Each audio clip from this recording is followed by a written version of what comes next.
All right. This is Jeff Townsend. Joining me as usual is Luke, John Daly programmer. You are tuning in to another live stream of your scary stories. Did I say we are live? I'll say it again. We're live. How are you doing, Luke? Good, very good. We've got people listening from 8 different platforms live right now. I just want to say live as many times as I can before we get this going. Because the live experience is definitely an interesting experience. You get to comment along. You get to see us make mistakes that you won't see later on. That's very true, man. And I have made sometimes I just forget how to read, just to be honest.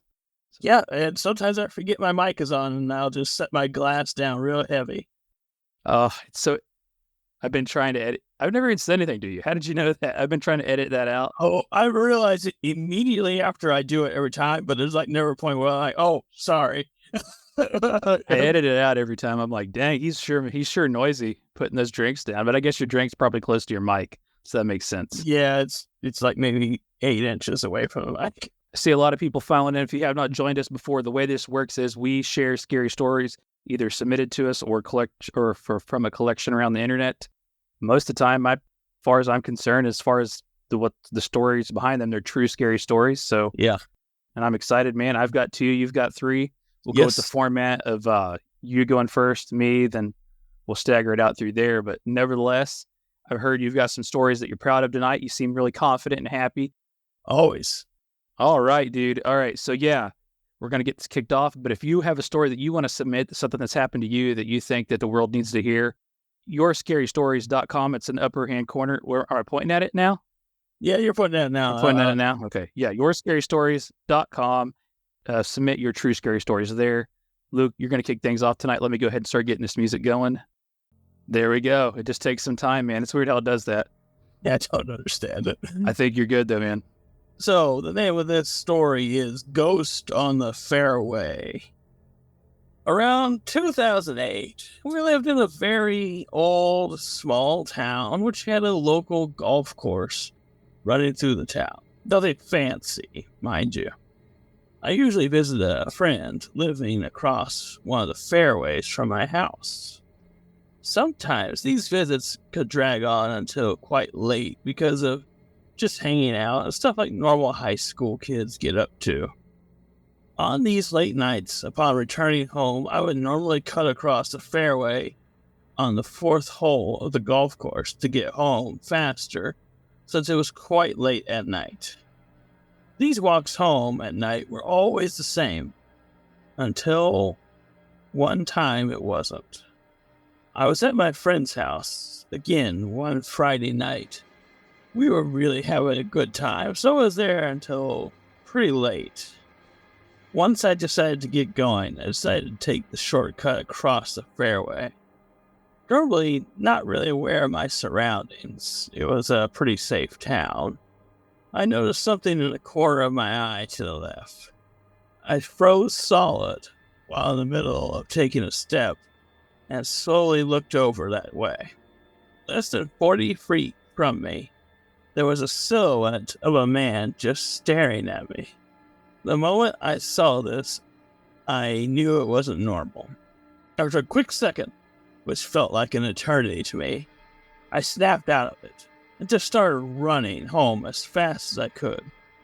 Back at home, while still trying to put together what happened, I decided to keep what I saw to myself until I could make proper sense of it.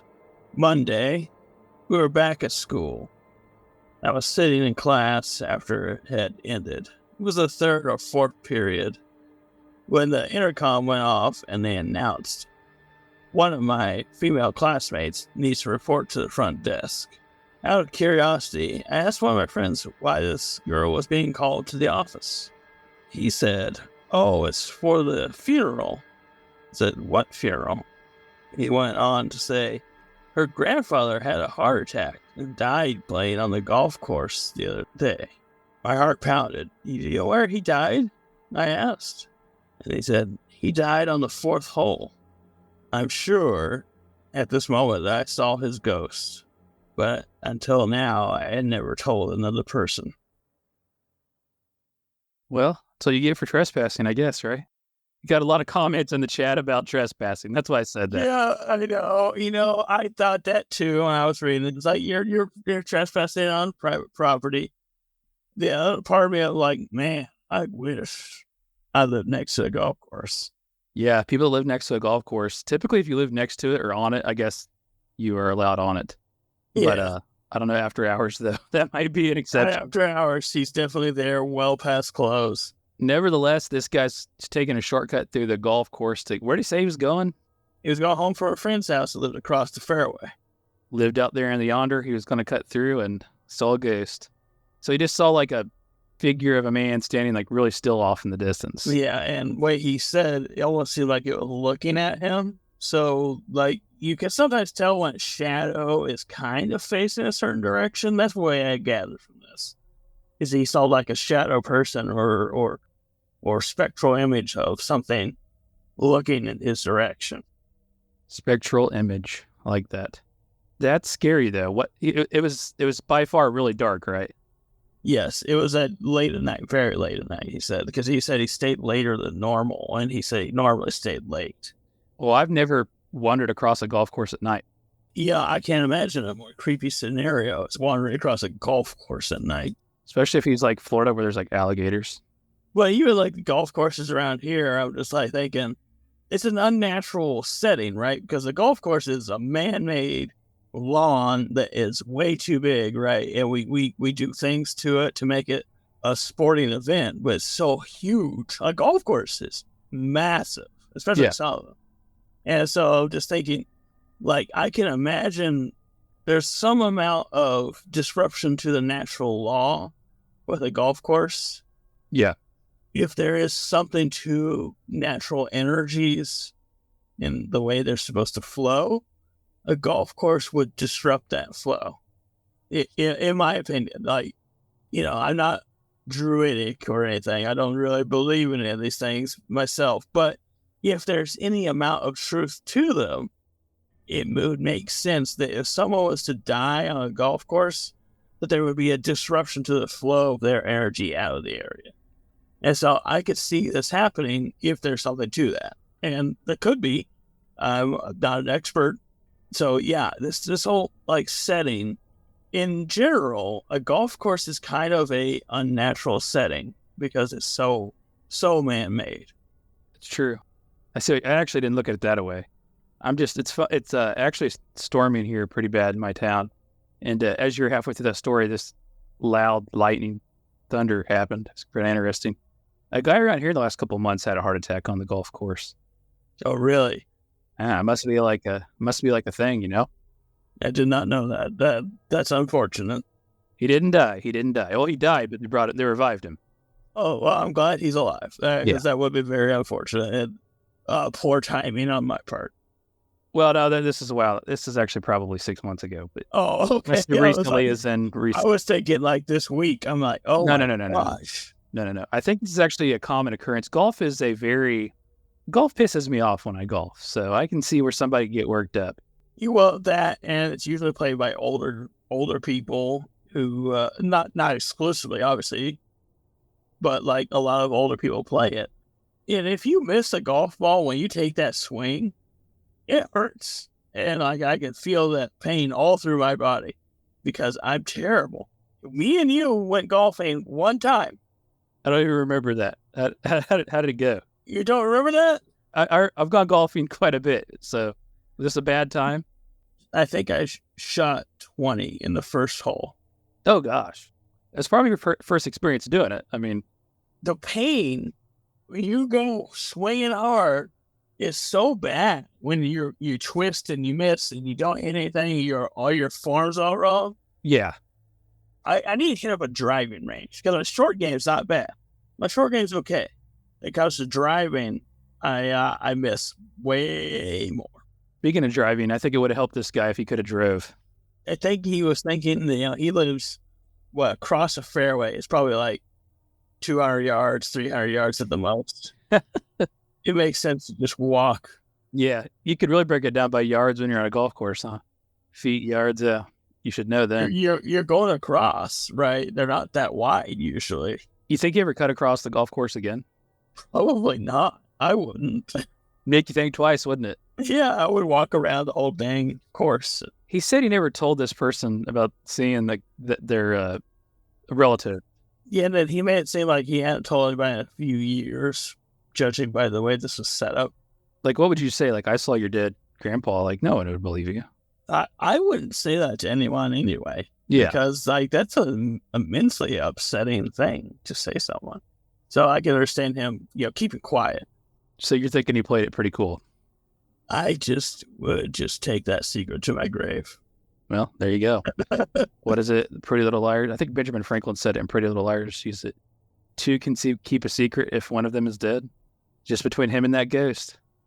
That is the first time I ever heard that. I'm pretty sure we have people listening live. Tell me if that's a Benjamin Franklin quote. If you're listening out there, moderator, please let me know if I'm correct. Anyways, this is a pretty cool story. So when this releases, it'll be around the time of the Masters, probably when it comes out post live stream. This ought to be interesting, man. Like the Masters going on, and it makes you wonder how many people out there, and I'm sure there's plenty of stories, but how many people have had this like ghost experience, in the golf world? Okay. It's actually quoted as 3 can keep a secret if 2 of them are dead. Basically the same thing. Yeah, same concept, right? And that is Benjamin Franklin, right? I had never heard that before. Benjamin Franklin, yep. Boom, baby. Man, look, how's that for America stories, right? I never heard that before. That's awesome. I'm teaching you some things here tonight, brother. With that being said, I think it's time for my story. Yes, it is. Okay, so for my story tonight, this first story is called Sounds from My Attic. This happened to me when I was 10 years old in the late 90s. I grew up in a smaller sized town known for 3 things. His high school's baseball team is apparently really good, the state prison on the outskirts of town, and a large pork rind factory. Growing up in this area wasn't very exciting. For several years, if I wasn't playing baseball, I spent a lot of time playing video games with my next door neighbor and good friend, Chris. During the time that this event occurred, my parents had recently bought me a Nintendo 64 for my birthday, which was super exciting because it had been released about a year before this, and the only way I'd been playing it was if I was staying the night or going to Chris's house. The only game my parents bought me was GoldenEye 007, which I was fine with because Chris and I were super into the game. It was a mid-week in the middle of the summer. My dad was out of town for work, and my mom, a nurse, was working the night shift as usual. Well, on this night, with our parents' permission, I invited Chris over to spend the night. Earlier in the day, my mom and I went to the store, and I picked out lots of snacks and things to eat for Chris and me. We planned on playing the James Bond game late into the night, which is exactly what we did. Several hours into gaming upstairs in my bedroom, we started hearing strange noises coming from what sounded like the attic. What we thought we kept hearing was very light footsteps. The kind of footsteps you'd hear if someone was attempting to sneak around. This was very creepy, but at the time it didn't necessarily seem like a big deal because recently, before this, a family of squirrels managed to gain access to our attic through damage they caused on the roof. We ignored these strange sounds, which shortly after stopped, and continued playing the game. Eventually, around 1 a.m., we decided it was time to get some sleep. I was exhausted. It didn't take long for me to fall asleep. I wasn't used to staying up so late like Chris was. The last thing I remember before falling asleep was looking at the alarm clock on my bedstand and seeing the time was nearly 1:30 a.m. After falling asleep and what felt like moments later, I woke up suddenly because Chris, who had been lying on the floor on an air mattress by my bed, on my bedroom floor, was sitting on my bed, shaking and shushing me. I woke up extremely confused and asked him what was wrong. He once again shushed me and told me to be quiet because someone was up in our attic. I reminded him it was probably just some animal like it had been before, but he told me it wasn't an animal because he had heard someone exit and go back up into the attic. I sat up suddenly and I asked him to explain what he had just said. He then proceeded to tell me that when he was lying there nearly falling asleep, he heard the attic door above in the hallway open. He told me he was too afraid to move or speak, so he just laid there and listened to the footsteps throughout the house, and eventually no more than 5 minutes later, he heard the footsteps go back up into the attic, the overhead door closed, with the steps raising with the door behind it. With my mom at work and my dad out of the house, I decided I needed to be the man of the house and was prepared to further investigate what was happening. After Chris shared this information with me, I, half asleep, got out of bed and got my baseball bat out of my bedroom closet. I told Chris to remain in the room, but to keep an eye on me from the bedroom doorway as I went down the hall. The entrance to the attic was at the end of the hall near my bedroom. It was an overhead attic that you pulled down. As I entered the hallway, my first step into the hallway, I saw light shining through the outside edges of the attic door. As soon as I took another step, however, the light went off. Part of me knew something wasn't right, and I should step back into my bedroom and hide, or possibly run for the phone downstairs in the kitchen. But the other part of me really felt as if I needed to man up and take care of the situation, because surely this was someone we knew from our neighborhood messing with us. After all, plenty of our friends and kids lived in the neighborhood. Well, unfortunately, I decided in the man up approach. I approached the intersection of the rooms nearing the overhead door. Our cat Whiskers darted out right in front of me from one room into the other. This nearly gave me a heart attack. I wasn't sure why our older house cat was acting so crazy. What was only a few steps felt like an eternity as I arrived at the spot directly under the attic door. I gripped my baseball bat tight. I couldn't help but think, what the hell am I supposed to do next? After waiting for a few moments, I decided I would attempt to open the door. As I reached up to pull on the cord that lowers the attic and the stairs, the door started to lower slowly. I saw human fingers trying to lower the door, trying to do so as quietly as possible. I wasn't sure if what I was seeing was real, nor did I know what to do next. But I acted quickly and jammed the baseball bat up into the attic door, which caused the door to shut. The door shut rather hard. At the same time, I heard what sounded like an adult man's voice yell, "Son of a bitch, my fingers! I'm gonna kill you, kid!" I screamed, "Chris! Chris!" And I was telling him to go downstairs, get the phone, and call the police. He wasted no time and sprinted past me on his way. In the meantime, I continued to ram the baseball bat overhead into the door and trying to hold it shut. At the same time, the man tried pushing the door down aggressively several times, swearing and threatening me throughout this whole encounter. This went on for what felt like forever. Finally, Chris returned with the cordless phone. It told me he was still on the phone with the 911 dispatcher and help was on the way. Chris told me the dispatcher suggested we run to the nearest room with a lock and hide until help arrived. While he was telling me this, the man in the attic continued to try to push down the door. I kept jabbing the bat into the door, and I told the man, "The police will be here shortly, but if you come down here, I will smash your head in with this baseball bat." Shortly after the sound stopped, and I could no longer feel the attic door being pressed down, Chris was yelling at me from the bathroom down the hall, telling me to get in there, where we could lock the door and wait for the police to arrive. I had a tough decision to make. Should I hide in the bathroom like I was instructed to by the 911 operator, or should I stay there and stop this guy from escaping if he tried to again? The decision I made, screw it. I've already started to fight him off here. I will continue to do so. I waited for what felt like forever, but was less than 5 minutes when Chris told me that they were arriving right now. The help was arriving. Moments after Chris said this, the man in the attic unleashed one last assault onto the overhead door, trying to push it down with all of his might to escape the attic. My arms were getting increasingly weak, but I continued to hold the bat and frequently jab it up into the door. Suddenly, I heard several police officers coming down the hall. I turned to see they had their guns ready. One of them rushed me down the hall. As we were exiting the house, I heard the police screaming up into the attic. Once outside and at a very safe distance, we waited to see what would happen next. After a few minutes, I heard a voice come across the radio of a nearby officer saying the suspect had been apprehended. Moments later, several police officers led a man handcuffed out of our front door. I was a decent distance away. I saw what appeared to be a middle-aged man being forced into the back of a state police car. An officer told me he contacted my mom and she arrived home about 15 minutes later. Chris had already been brought back home by his parents. They live next door after all. As the scene began to calm down, a local detective approached my mom and me and began to explain the situation. Apparently, the man was an inmate at the local prison and had escaped 12 hours prior. What we later found out, another inmate assisted the man with covering up his escape. And it gets crazier. A lady who is a prison officer also assisted with his escape by falsely accounting for him during 2 routine head counts.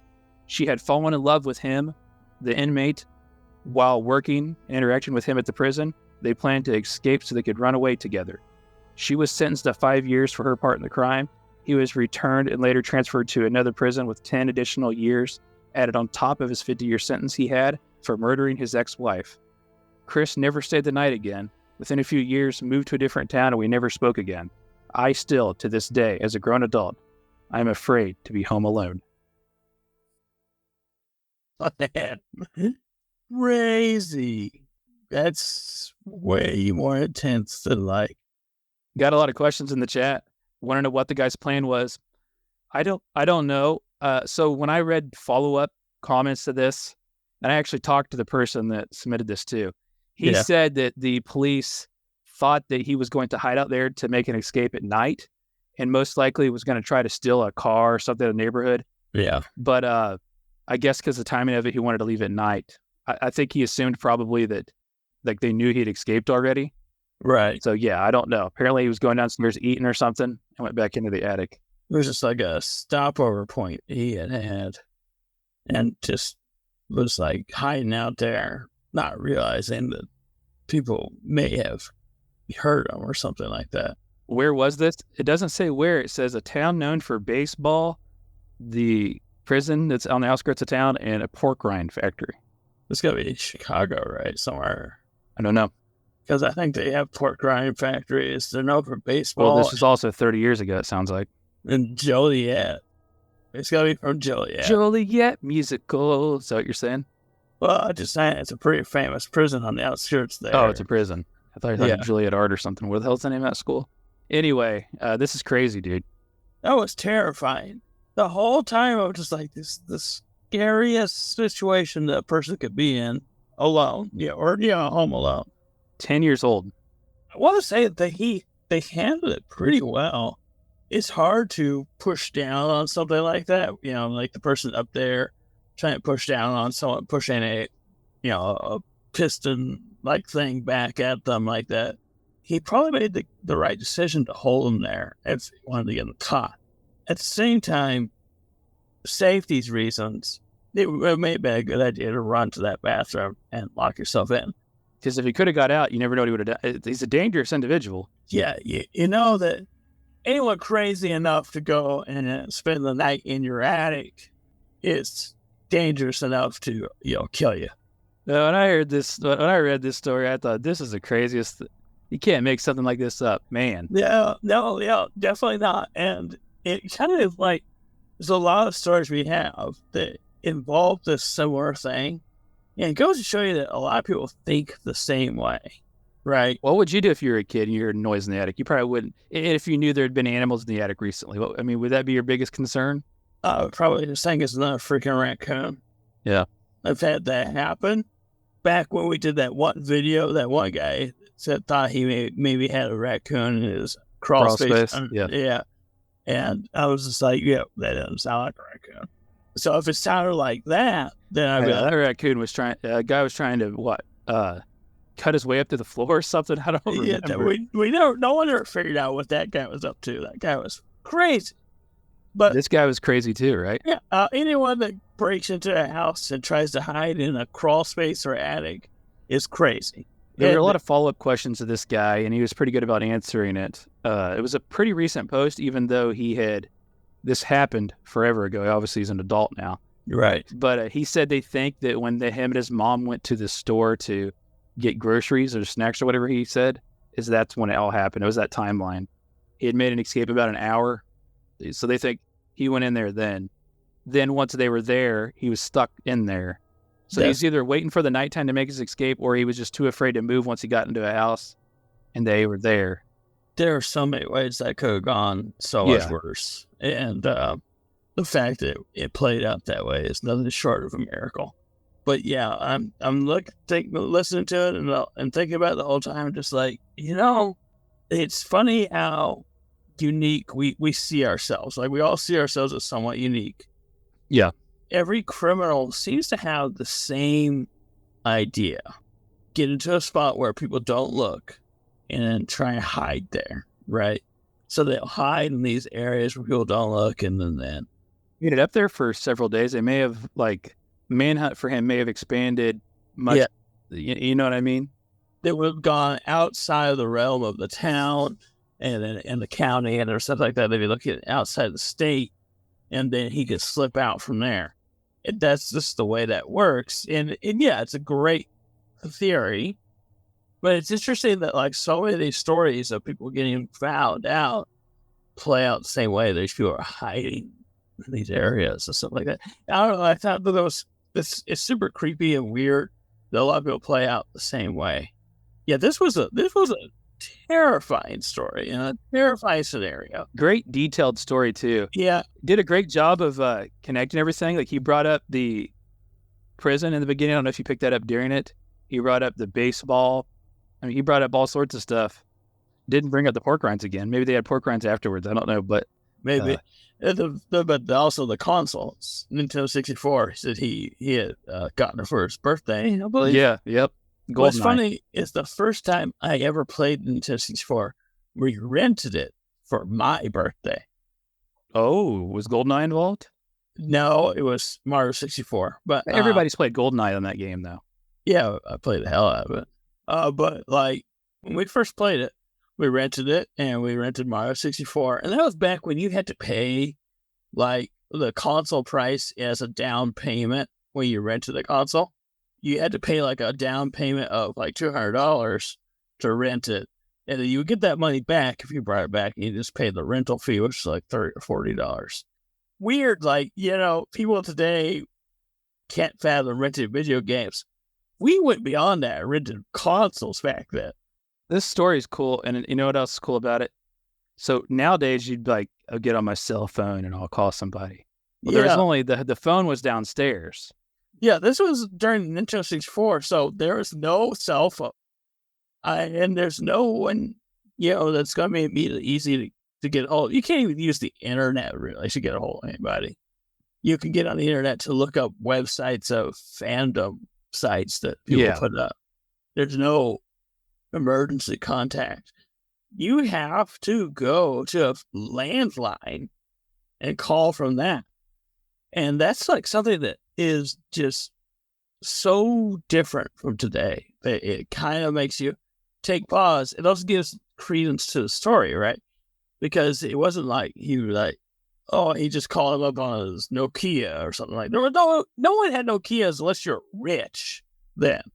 And so like this added a whole layer to it that makes it more believable or more terrifying, because the whole situation is absolutely terrifying.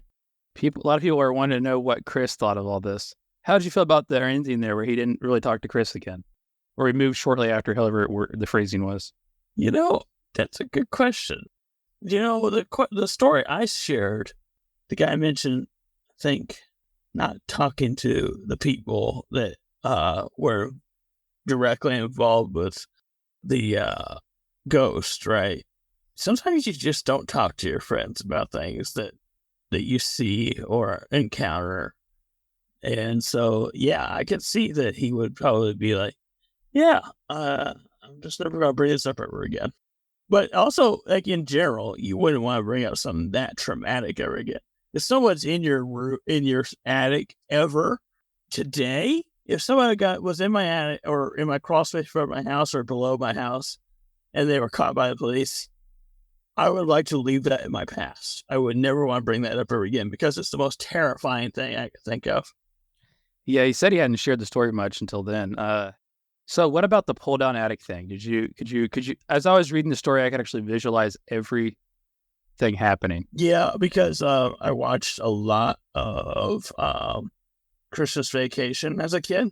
And so like that pull down attic he had. You never had one of those? No, I've always lived in a single story. There'd only be like basically a crawl space. Right now I have just a little crawl space above my head right now that I have never been in. Lived in this house for 8 years now. Gotcha. Yeah, so I could actually literally put myself in his shoes, I guess you could say. Yeah. I could like picture this happening. So You know what he's talking about, like the string and all that, right? Like you got to pull the string to pull the. Yeah. I know. I've seen them, but I've never lived in Yeah. a house. So man, that just seems so creepy to me. He said he was going to pull the string, and then the door started to go down. That sounds absolutely terrifying. The knee-jerk reaction to jam something up there and try to break their fingers or whatever, because anything that, like you said, he saw their fingers, right? Yeah, they were trying to lower the door quietly or something. Yeah. I could see myself in that situation be like, nope, and just like jam it up as hard as I could. Good thing he had that baseball bat. Yeah. That's a good all-around thing to have on hand. Because you can hold the door up. I mean, you probably couldn't outpower the guy, but if you're continuously bashing it into the door, it'd probably be a little intimidating. Yeah, he has the leverage from where he's positioned to be able to hold it up a little bit harder than that guy could probably push down. If not, he just hears that bat banging against it the whole time. Yeah, and so like he's got to think, well, how many kids are on the other side? How many bats do they have? He's not gonna be able to take like 2 or 3 kids with bats. He hears screaming happening, that's for sure. Yeah, he knew there were more than. He probably saw them sleep. I don't know. Maybe he saw them sleep. You never know. I don't know. it's terrifying. Good story though. Yes, it is. Your turn, brother. So the title of this story is Haunted Golf Course with a question mark. I work at a golf course in northern Utah. A few different things have led me to believe that this place is haunted. Only 2 of us work at a time. A range guy who cleans the carts and picks up the balls, while another guy manages the desk and stuff. On Thursdays, there are 2 people on the range for the big league events and stuff like that. To start out, every time you work in the garage for the carts, especially at night, I always feel like I'm being watched. I see a shadow out of the corner of my eye in a specific corner. Every night, it seems like. Also, at nights, no matter where you are, you feel like there are things out there, something keeping an eye on you, especially by the auto shop and dumpsters, which is away from everything else. And it's always really dark there. A few weeks ago, on a Thursday, we were cleaning up. No one else was on the course. Suddenly, the desk guy sees someone walking out on hole 7. Tells me to find out who he is and tell him we're closing. It's around 10:30 at night and really dark, so no reason he would be out there playing. Also, no one had gone out since 4 or 5 o'clock. We go out to him, and he seems to be making a straight line towards a grouping of trees. We ask him where he's going. He says he's trying to find his ball. I spotted his ball on a fairway 100 yards in the other direction. Take a good look at this guy, and I could see that he was pale. I mean, very pale. Now, we tell him to leave after he finishes his hole, and we go back to our duties. We look back through the clubhouse window, realize he's completely gone. We went out and looked around, he was not there. Maybe he was just a dude trying to play for free, but it adds to the weirdness nevertheless. Then, the very next week, my coworker and I were out drifting on the course, being idiots, around 9 o'clock. Suddenly, a cloud, about the size of a person, floated right in front of us and dissipated just out of nowhere in front of us, and then it was gone. It was like fog, but compact. We're by hole 7, where we saw the dude a week earlier. Then, just today, I just got done dealing with it myself. A manager and I were watching ESPN. We were chilling out. It's a nice little day, and just enough wind to make the flags flap around. No one is here except us, then the few guys out playing. Suddenly we hear a huge series of bangs out on the patio. We go out, and a bunch of foldable chairs and a table are scattered around, all wrecked. The tables are stored in the basement, so it wouldn't have been there, and the chairs were folded under a tarp that was tied. The table's legs were all unfolded, which was weird. if it's some weird stuff going on here, or if it's something supernatural. But that's all I've been able to figure out, is that there's something here that we don't understand. Seems like a weird place to be a haunting, but I mean, I guess there's no limitations of a haunting. Yeah, if you think about it, like there isn't, like, geographically speaking, there's no area that there shouldn't be some sort of haunting, because people have been all over the entire world, stepping on ground over and over again over thousands of years, and people die everywhere. So, statistically speaking, there should always be some sort of ghost somewhere. The idea, though, is that this is a ghost that is particularly haunting this golf course, and it might be a couple of golfers that had died there, much like in the previous story I told, where a person had a heart attack there just before there was a ghost sighting. And it could be something like that. Sounds like they need to get some cameras out there. Yeah, definitely. A lot of people are saying they could have been someone messing with them. That was actually one person's suggestion in the comments. They said they wondered if somebody was continuously messing with them, they had ulterior motive. Strange, but yeah, like, were they trying to terrorize these people? Because, like, they're showing up, it has to do with hole 7 a lot, where they're at, or where they could see from the office window. Yeah, who knows? Maybe there's something like that going on. It could be a prank from local people there. They know that there's people there working late, and they know they can see a certain angle. I could see that happening. Or it could be something supernatural. Yeah, I mean, they did see that fog. The fog actually reminds me of the story I told what I had seen at the restaurant that I worked at a long time ago, of a figure that then turned into a white fog and lifted away. Yeah. Oh, yeah. You did say that. That's how it went away. Yeah. Yeah, and so, like, that idea of that happening, that resonated with me when I read that part. I was just like, that sounds like something I've encountered personally that I've never been able to explain. And I'm not like one to like see things that aren't there. I'm not like, that kind of person. I'm a very critical person when it comes to things that I see. And when I saw that, I had no explanation for it. Just happened. And so, yeah, I can see that being a thing. Like, a lot of these stories, they're probably never going to be any follow-up. Nothing else will happen. This seems like one where there was several occurrences, and maybe this story is not finished yet, if that makes sense. Yeah, I do plan on checking in with this person, because I have a question or two about whether or not there was more. And if I do hear back, I will let you know. It's a cliffhanger in the sense that there wasn't a whole lot of details. Yeah, it wasn't a big resolution.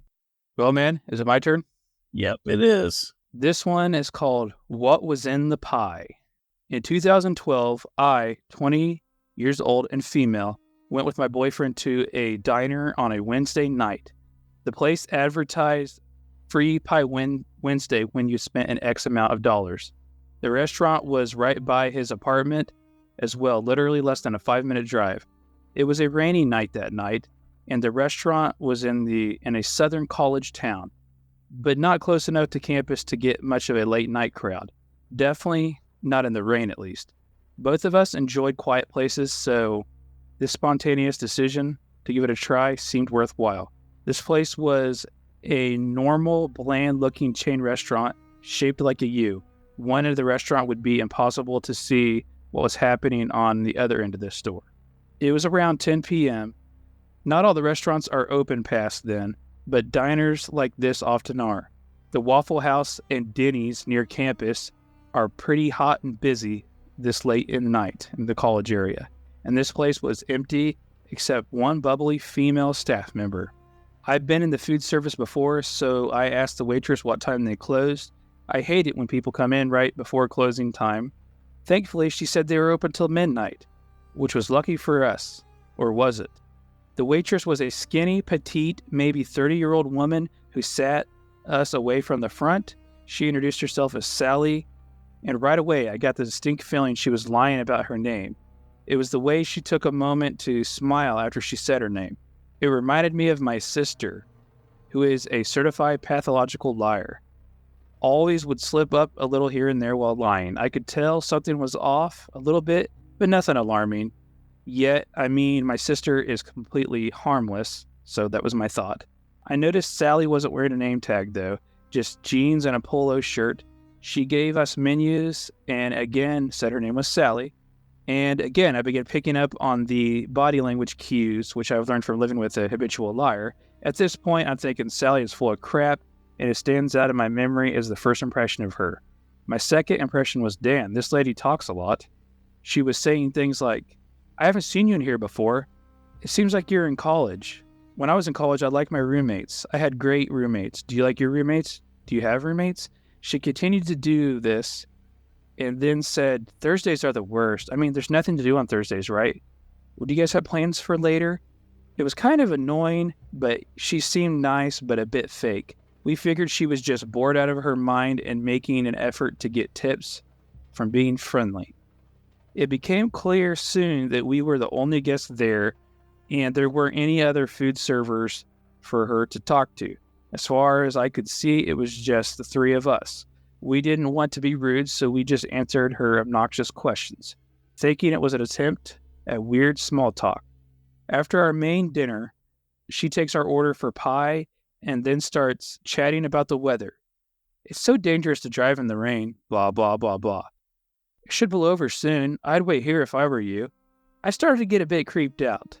Why was she talking like this? So clingy. But it was not necessarily a feeling of we're in danger, but like, why are you so obsessed with us being here? Why are you so obsessed with us? I got creeped out, but then felt a bit bad for it. Who do I think I am to think this way?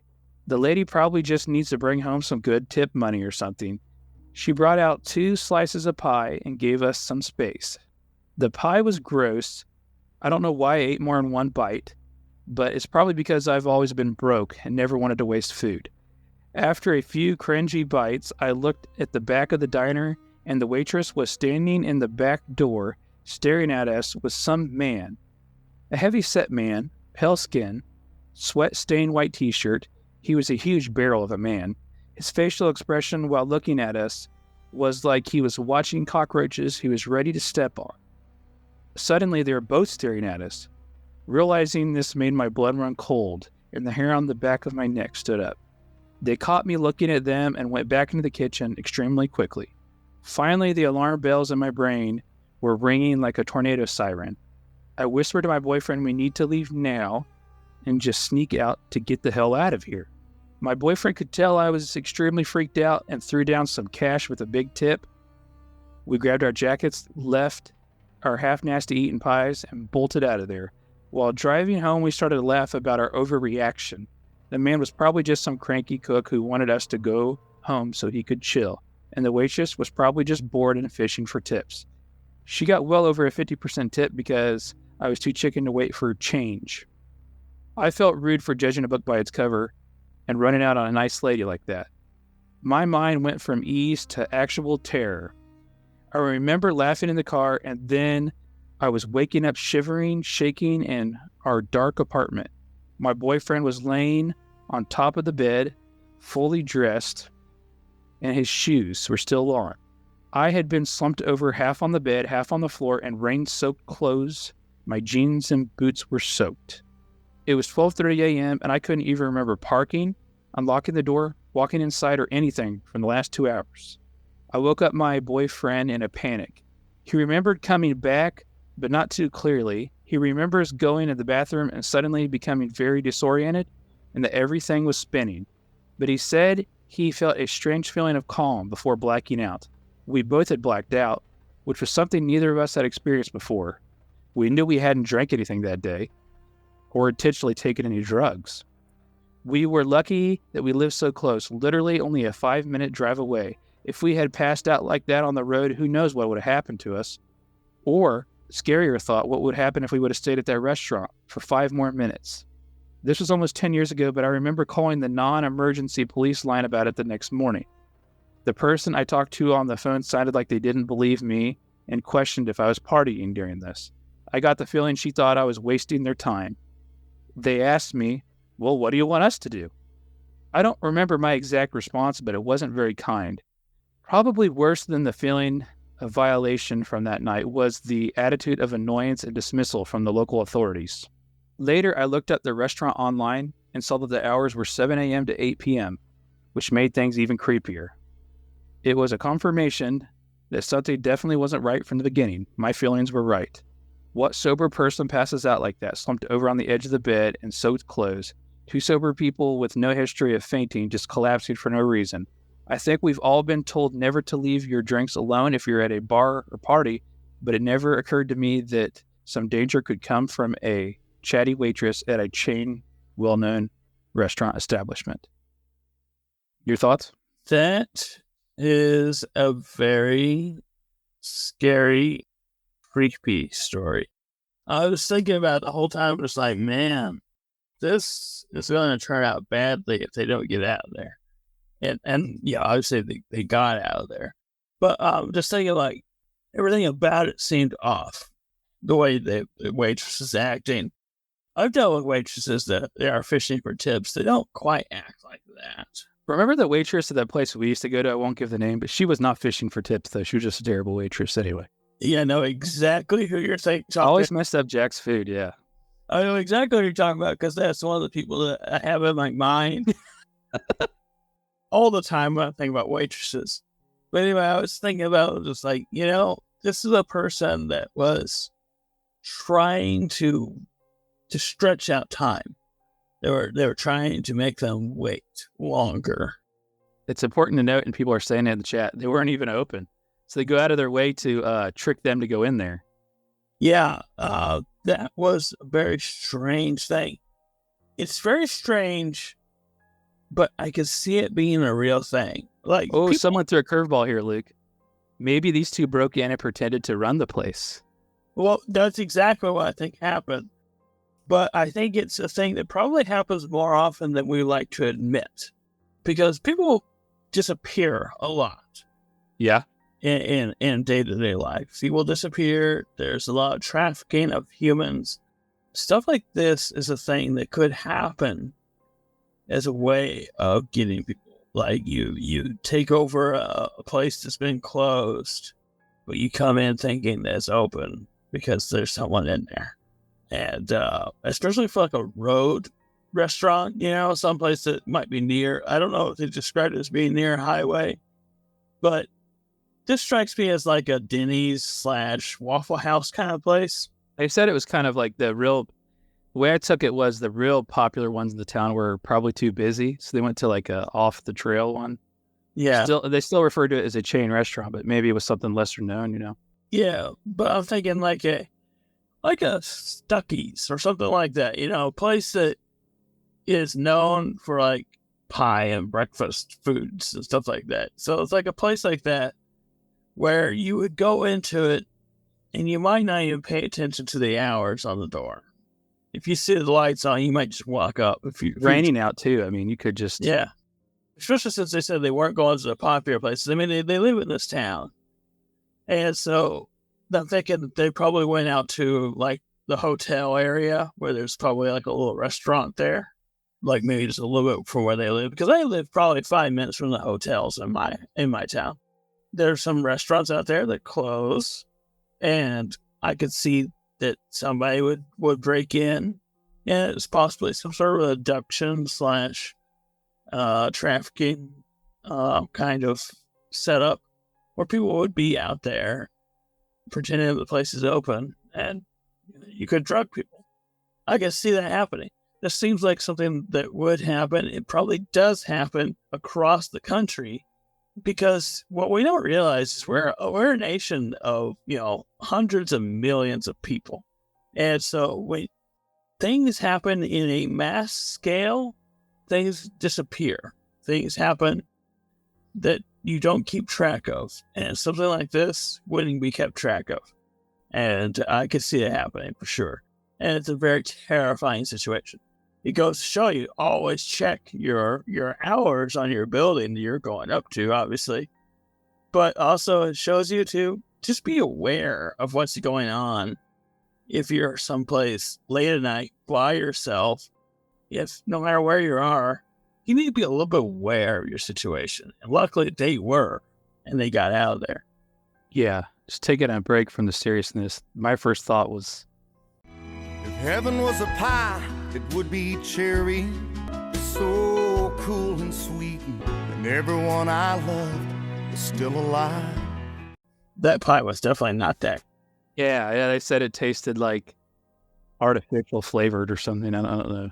I don't know if you've seen it yet. Me and my girlfriend were watching the new Loki series.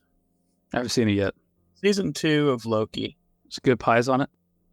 No, there's a terrible pie shown on screen. Yeah, it's supposed to be a key lime pie, but it looks like some sort of neon jello lime pie. It's supposed to, like most key lime pies, like a creamy lime color or whatever. Yeah. It was like a neon gummy worm looking pie. And we took one look at that pie, I'm like, that's gonna be the worst pie I have ever seen in my life. And that's when they were describing how bad this pie tasted, in my mind, I was picturing that pie. And I was like, this is the grossest pie ever. It looks like gummy worms have been melted down and put into a crust. This is crazy. This story is crazy, though, when you think about it. You just black out and you get home. I've had too much to drink before. And I've done things that I don't remember the next day. And so, like, I can picture that feeling. And then that feeling when it's happened to you. And it's like, I know what they felt the next morning. It's like, how did I end up in bed with my shoes on? You can imagine this feeling, even though they didn't.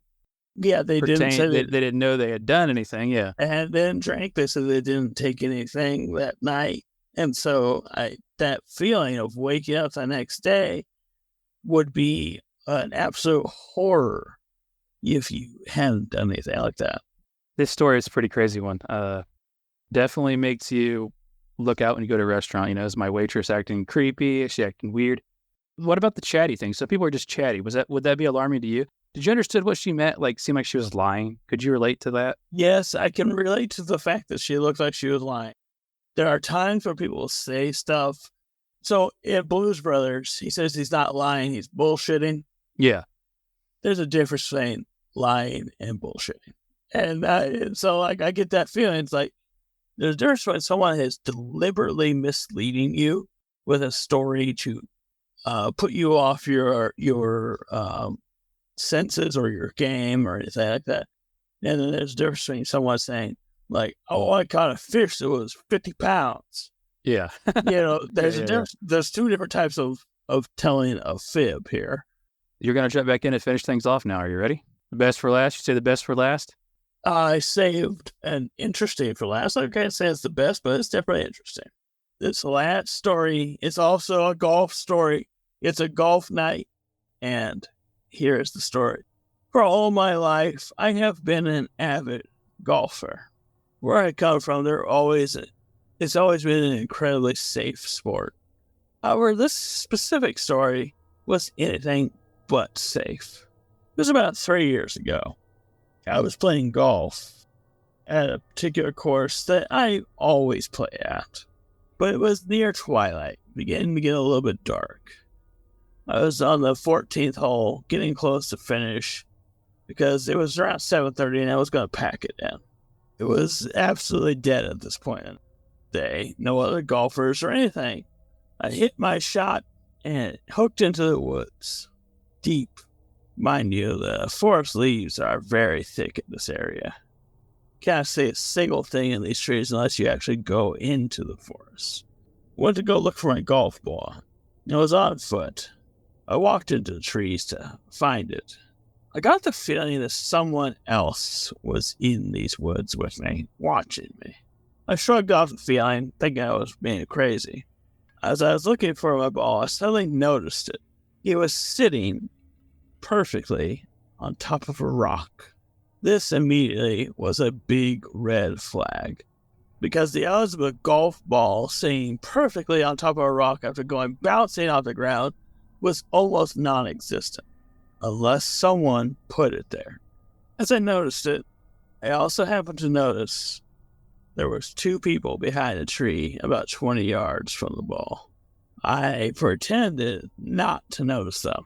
I walked out of the trees, and I grabbed my clubs. I walked away like nothing even happened. I pretended like I couldn't find the ball. I just kicked out a new one.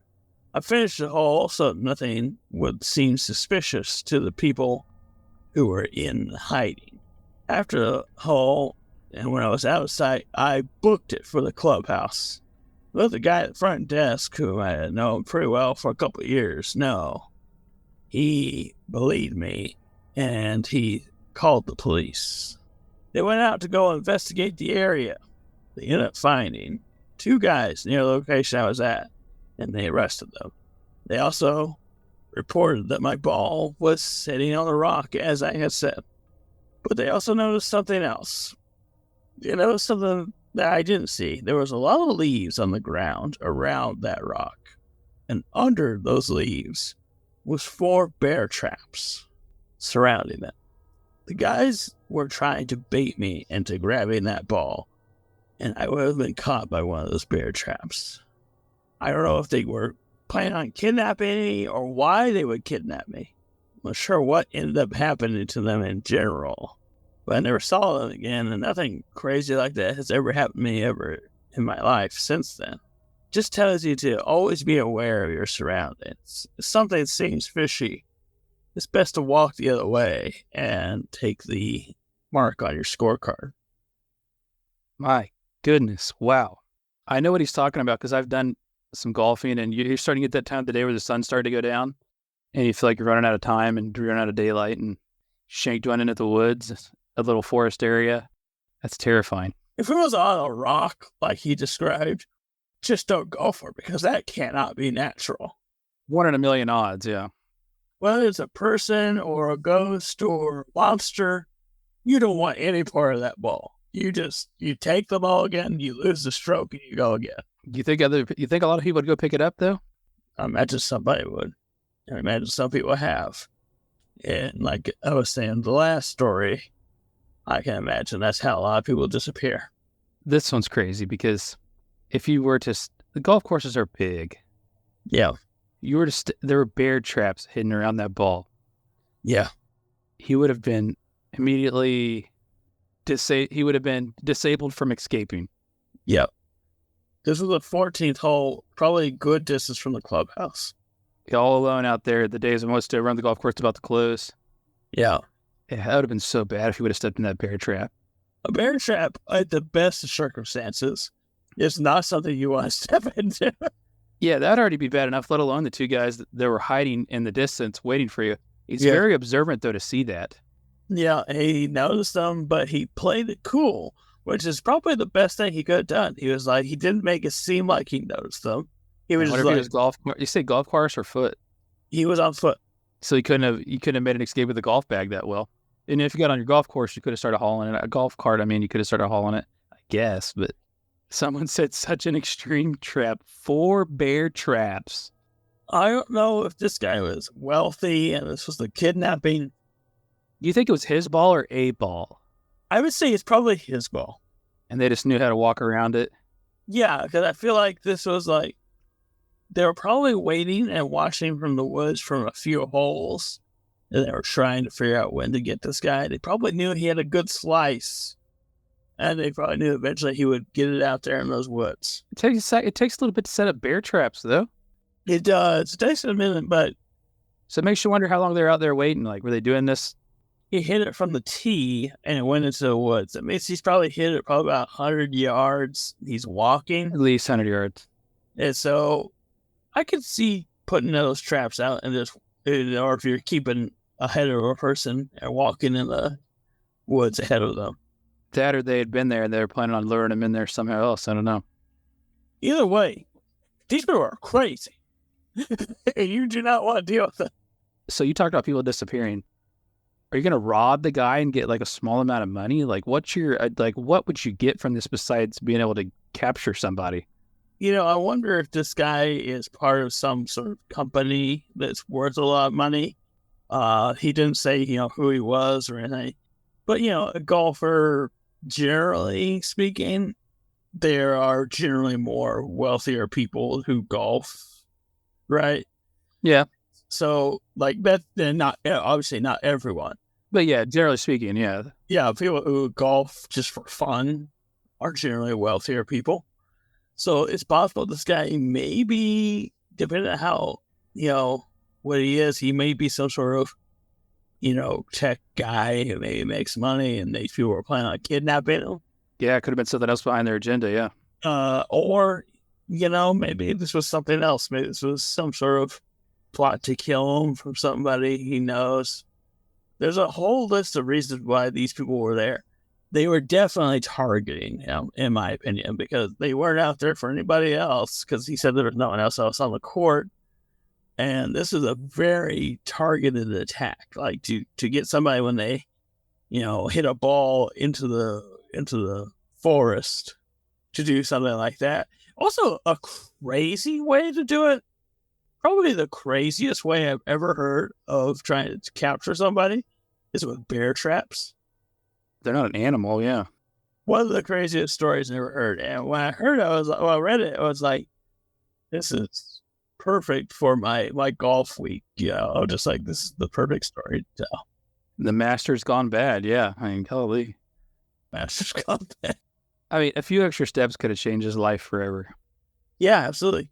Because like if he didn't notice those people and he had taken a couple more steps to figure out what was going on, could have hit one of those traps and broke his ankle, obviously. And who knows what would happen to him from there. Did he go golfing there again? He didn't mention if he didn't go golfing. Would you go golfing there again? No, never again. I would probably just play Tiger Woods golf on Xbox. Yeah, I've had some crazy golf experiences. Nothing scary though. This is blowing mine out of the water. Mostly just liquor involved. 4 incidents. But I really like the story a whole lot. That's crazy. I'm at Viv Games here. I'm gonna check for bear traps next time I go golfing. I'm gonna check for bear traps next time You take out the trash. Yeah. Creepy. Well, let's do this. Let's hit a video, gather our thoughts, and come back with which story we, you always say favorite's a weird way to say it, but yeah, which story we think was the best of the night. I don't really know how to sort it. Yeah. Hey, you want to go swim with your little fishes, miss? You go right ahead. Me? I'm opening this door and I'm climbing out of here. The hell you are. I don't have to take your orders. That's enough now from all of you. You think water's fast? You should see ice. It moves like it has a mind.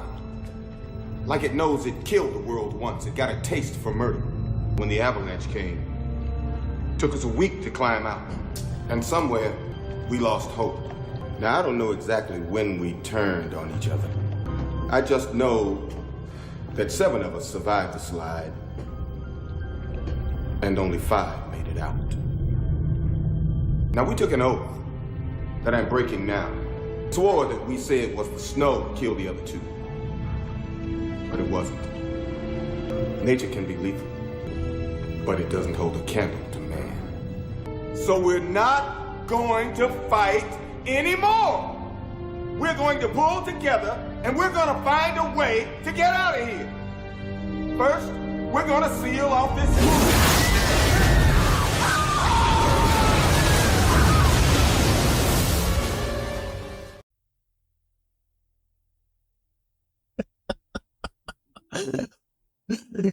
Part of my favorite thing about this show that we do is those clips every week. I'm just like, I'm excited to see what you come up with next time. Every time it becomes like, oh my God. Because that scene is like a scene that I've seen a couple times, but I don't remember what he says every time. It's like ice. What do you say? It's like ice. What the hell are you talking about? And he goes on to this whole confessed murder avalanche story where someone murdered. I'm just like, I don't even remember him talking about an avalanche before that point in the show. I don't know. It's so weird. And that scene is weird. Like, he is killed in mid-sentence. There's no way anybody expected it to happen in that set. I mean, like, it's just so... No. Yeah. And I actually, when I saw it, I'm just like, this is the strangest movie I've ever seen. It's a pretty good movie, though. Yeah, that one scene, though, makes it the strangest thing ever. Yeah. Also, I think about like 15 minutes after that, someone like tries to save the day by cutting their leg and they jump into the water and then they get eaten like instantaneously or something like that. I don't remember. And I definitely they had to go through the water at the end, but I can't remember. It's been a bit since I watched it. It comes down to the guy and the girl in the end. Yeah. Wasn't LL Cool J in there too? I think so. And he survives. He always survives, dude. Yeah. He survived Halloween H2O too. Didn't he beat the shit out of? No, you're thinking Busta Rhymes. You're thinking of That's my Buster. Yeah. Trick or treat, motherfucker. It's like you're thinking of the shovel. Yeah, it's Deep Blue Sea. Yeah, that movie is Deep Blue Sea. People are asking. Remember, they ate me. A shark ate me. That Chappelle Show skit. Samuel L. Jackson. Yep. Great moment though. I actually had to clip it down, right? Because if not, there were several long pauses. Like every time before he said something, he would have like a dramatic pause and music would play. Yeah. I had to clip the hell out of it. Unfortunately, you could hear the clips, but if not, it would have been like 3 minutes. But you got to choose scenery in that movie like that. You got to be like, I wanted to just eat up as much time as possible, given this little monologue before I get eaten by a shark. Yeah, great moment, dude. That great moment in that movie. Yeah. It's funny. All right, man. Well, your favorite story of the night? I'm going to say that the one with the guy that was in the attic. That was super scary. It's probably the scariest thing I've ever heard. You've heard a lot of scary stories on here. You're saying that takes home one? Yeah, because like what this about is the homeless guy under the bed? This is like a 10-year-old kid, and he's like, he knows this person is trying to get out. Well, okay, the difference between that and the homeless guy under the bed is this guy is trouble. The homeless guy was just seeking shelter with no negative, intentions. We don't know that for this dangerous criminal. Yeah, this is an escaped convict in jail, potentially for some sort of like violent crime. And he's convicted of a violent crime. Yeah, and then trying to get out, and even threatens to kill him. Yeah, he yelled at him, yeah. And then, this is terrifying. Absolutely terrifying. And then, like, the situation, it's a no-win situation. It's like, do you hold this guy, hope he doesn't have another way down in some way? Or do you run to the bathroom, hope you get to that bathroom in time to lock it, and he might get away? Yeah, if you don't break the damn door down. Yeah. It's a no-win situation, and it's a terrifying situation. Yeah, that was the best. Thought quick on his feet, though. Yeah, he did. Yeah, that was a good story. I like that one, and I like that last story a lot, too. The unknown as far as, because your other story, something may or may not have happened, right? Like, you saw a figure, it may or may not have been that guy that died on the golf course. Your second one, there may be paranormal activity going on. Yeah. The third one, there was something going on. Now, what we don't know is why they set these bear traps, why they planted this trap, but it could not have been a good reason to do it. They weren't going to do it, then come out and say, you've won $1 million or something. Yeah. I mean, there were bad intentions with that. We don't know what, and thank God it didn't happen to play out. It didn't play out that way for us to find out. That was definitely my favorite of my 3 that I had. Like, that's why I saved it for the last. I was like, oh, this one's going to be the last one because this is a good one. Of course, it'll be dropping the week of the Masters, so make sure you check it out later on replay. Yeah. And think about that next time you watch someone, playing golf. It's like, this guy could be experiencing a bear trap or a ghost. No, I don't want to experience either one. I'll tell you that. I really don't want to experience a bear trap, though. That sounds very costly to medical bills. Yeah, I know. I think about that all the time. Like, I think about it because it's been in different movies. You see people step in a bear trap in like some sort of horror movie. And I look at it, it's like, man, I think I would just rather die at that point. Gonna shout out at the golfers to be careful for bear traps. Yeah, if you're watching this and you're going to be up in the upcoming Masters, be careful. Of course, this will be released later, like I said, on YouTube, Podcast Father, Jeff Townsend Media, or, of course, Your Scary Story. It's also available wherever you listen to podcasts in audio form. Reach out to us on all social media. Look up Your Scary Stories. It's on. Share your scary stories on Reddit. And we have a Discord group. I don't remember anything about it ever.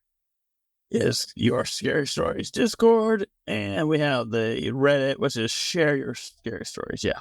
We really want to get some more traffic driving to there, and get some submissions there, or you can always send it to one of us, but also the website, yourscarystories.com. Yep.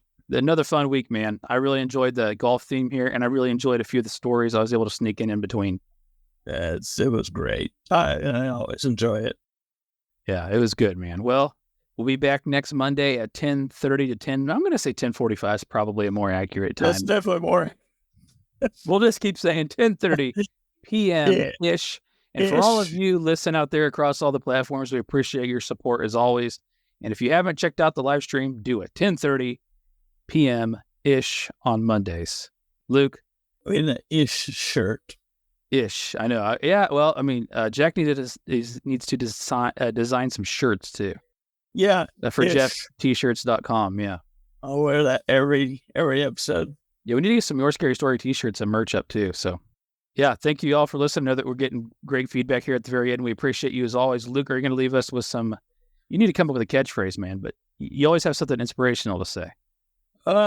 Yeah. So this week I'm just going to say, just be careful where you hit that ball so you don't encounter a ghost or a bear trap. Just stay safe. I love that. And keep being you and keep being great.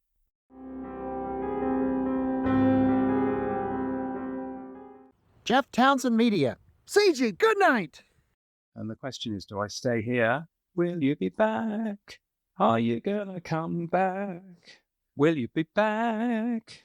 Are you coming back?